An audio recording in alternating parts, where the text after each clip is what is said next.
शेतकरी कर्जमाफीचा पहिला हप्ता वितरित 6,22,000 शेतकरी कर्जमुक्त। मुख्यमंत्री देवेंद्र फडणवीस यांची माहिती। पंतप्रधान मोदींची सदिच्छा भेट घेतली, विविध विषयांवर चर्चा केली। उपमुख्यमंत्री एकनाथ शिंदेंची माहिती। विनायक राऊतांसह 6 आरोपींना अटकपूर्व जामीन मंजूर। जादूटोणा प्रकरणात ठाणे सत्र न्यायालयाचा दिलासा। मारकुटा नगरसेवक रमेश म्हात्रेला जामीन मंजूर। रमेश म्हात्रेला महाराष्ट्र बंदी, गोव्यात राहण्याचे आदेश।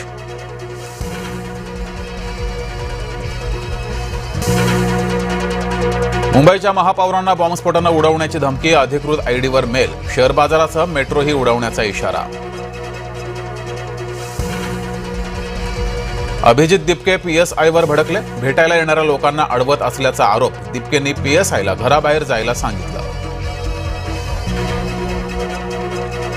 नंदुरबारचे भाजपाच्या माजी जिल्हाध्यक्ष विजय चौधरींना अटक। माजी खासदार हिना गावितांबद्दल आक्षेपार्ह वक्तव्य भोवलं।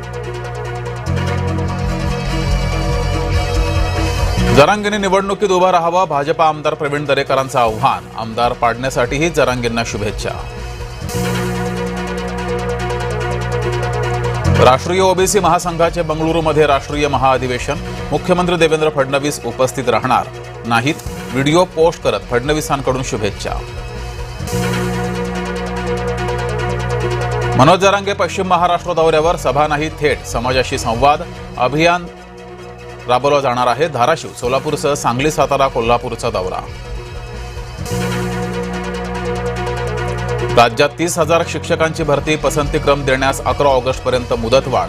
शालेय शिक्षण आयुक्तांचे आदेश।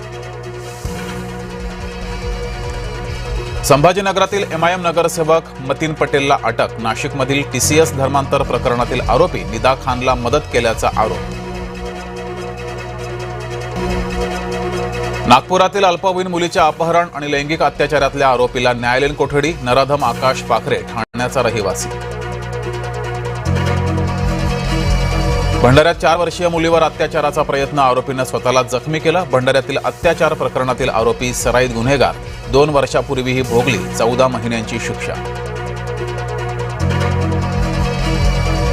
उजनी धरण 99% भरलं, भीमा खोऱ्यातील पावसामुळे पाणीसाठ्यात वाढ। भीमा नदीमध्ये 31,600 क्युसेकनं विसर्ग सुरू। जायकवाडीतून विसर्ग घटवला, 18 पैकी 10 दरवाजे बंद। पाणलोट क्षेत्रात पावसाचा जोर ओसरला। नवी मुंबई मनपा रुग्णालयातला धक्कादायक प्रकार, 10 रुग्णवाहिका उपलब्ध असूनही चालक नसल्यानं रुग्णांचे हाल। नाशिकमधील बागलाण झरणेपाडा पुलाचा भराव खचला, गुजरात महाराष्ट्र सीमेवरील वाहतूक धोक्यात। यूपीआयच्या व्यवहारासाठी आता पैसे मोजावे लागणार, लोकसभेत विधेयक मंजूर। 2,000 रुपयांपेक्षा जास्त व्यवहारांवर शुल्काची शक्यता। सूर्याची आतापर्यंतची सर्वात जवळून छायाचित्र काढण्यात शास्त्रज्ञांना यश। सूर्याच्या पृष्ठभाग पहिल्यांदाच स्पष्टपणे नजरेस।